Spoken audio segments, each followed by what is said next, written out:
Bismillahirrahmanirrahim. Allahumma salli Muhammad wa ala Muhammad. Hi, everybody. I wanted to talk briefly about Christmas and Jesus, I suppose. Jesus, I want to let you know that Jesus is a big co-captain. He's a big prophet in Islam, but not only just a major prophet, he is literally the co-captain of the Muslims. We are waiting for Jesus to return. That's right. We are waiting for him to descend from the sky in Damascus and kill the false prophet, who we call the Dajjal, who the Christians would call the false prophet. So Jesus is a big guy for us, big co-captain. Co-captain, that's huge. We love Jesus. You can't be a Muslim if you don't love Jesus. Now, Christmas, that's different. Christmas is all about the sun. You know, the sun in the sky. It's about sun worship. All the sun gods throughout history were born on December 25th. Horus, Zeus, Mithras. December 25th was also called a Roman holiday called Sol Invictus, which means the unconquered sun, because they felt that the sun had a life cycle, right? Every year it would die and be reborn. And today is the day the sun dies, right? So welcome to the death of the sun if you're a sun worshiper. The story is because it's the shortest day, it's the day the sun takes the lowest arc in the sky.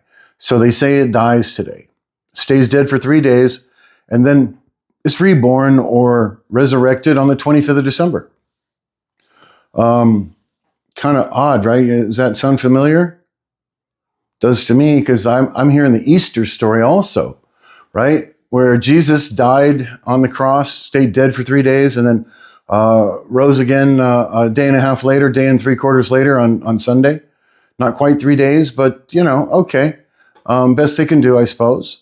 And turns out Easter is also Ishtar. That's where the word Easter comes from.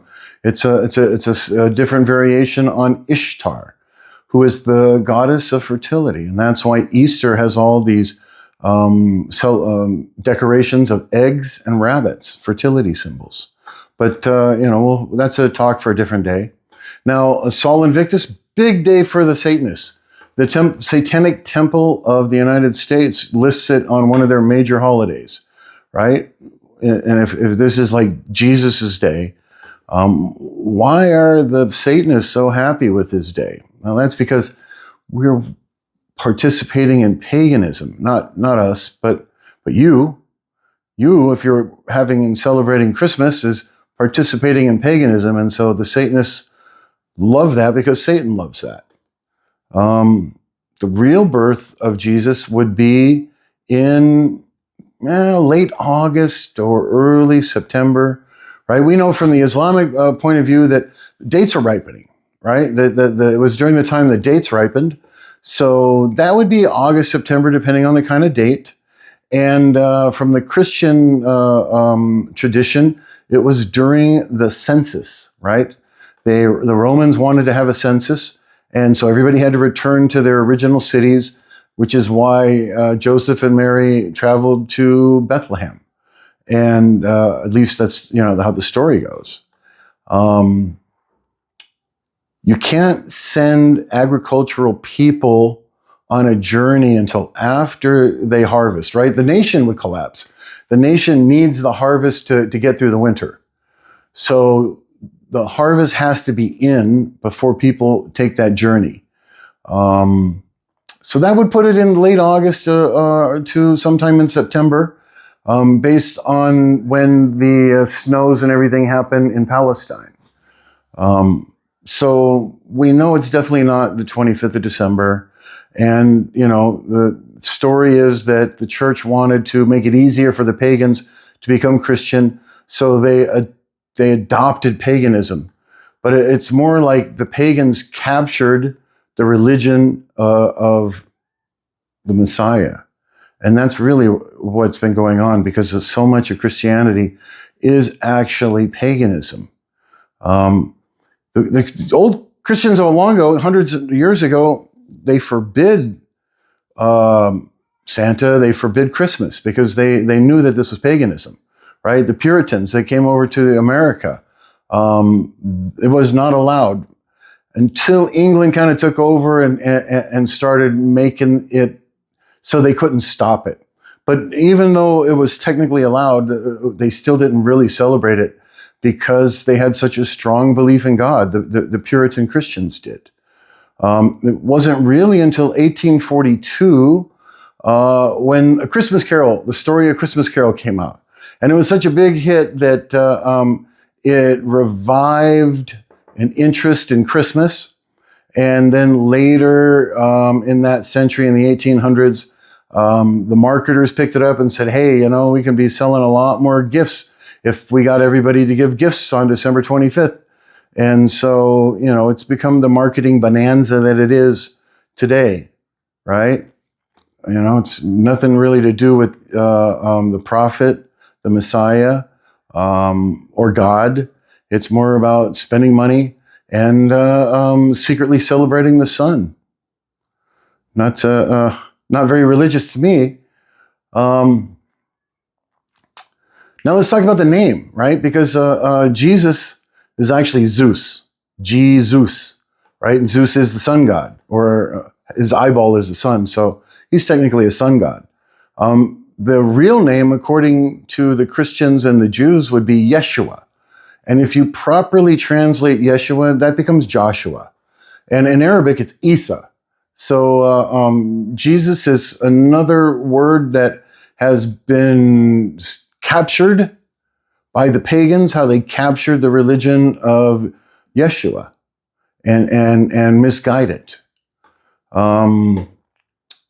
Santa. Let's talk about Santa for a second. There's plenty of information out there. Santa is most definitely a conspiracy theory, but it's not a theory. It's an anagram for Satan. It's an anagram for Satan. Satan's claws. Santa Claus. But we want to sell stuff, so we don't want to scare people. So we got to make it pretty. And we had a demon back in the European part, which was called Krampus, who captured bad children. And so, you know, that's the good boys and the bad boy, the naughty boy list, the naughty children list. And so that's kind of morphed into elves, right? And we make the elves really cute and fun, but they're really like a version of what we would call demons or shaitans in Islam. It's also a day for myself personally. I know from my own personal experience, I remember the day I found out that Santa wasn't real was a day that I realized my parents would lie to me. Because before that, I trusted everything they said. After that, I didn't trust them like I did before. And, you know, subconsciously that's used to break families apart. That's how, you know, Satan wants to do it. He definitely wants families to be broken apart because the core family strength is what makes a nation strong. And to destroy a nation, you begin by destroying the bonds of family. And that has been going on for a long time with Santa, or, you know, Satan. Now, I also want to take a second here to talk to the Muslims, because a lot of Muslims, they like to celebrate the birthday of Prophet Muhammad. They call it Mawlid. And so if they're celebrating Prophet Muhammad's birthday, peace be upon him, they also want to celebrate Isa or Yeshua or Jesus' birthday, peace be upon him. But, you know, Muslims, remember, there are 3 times a day that we do not pray. We do not pray after the morning prayer, after Fajr, right? We don't pray while the sun is rising. We don't pray when it's directly overhead. We wait until it gets a little bit off of overhead, and that's when we make our midday prayer. And then the afternoon prayer, we don't pray until the sun is fully set, right? Because those are the times of the day that the sun worshipers pray. So every day we avoid praying when the sun worshipers pray, just to differentiate ourselves from them. So why would you choose the day of the sun worshipers to celebrate Isa, right? That would seem like of all the days in the year, this is the one day that you don't want to celebrate Isa, because the Christians say he's the Son of God, which we, first of all, don't believe. But, you know, they're being mixed up because it's really the pagan people saying the Son of God is the S-U-N of God. So please don't celebrate Isa on that day.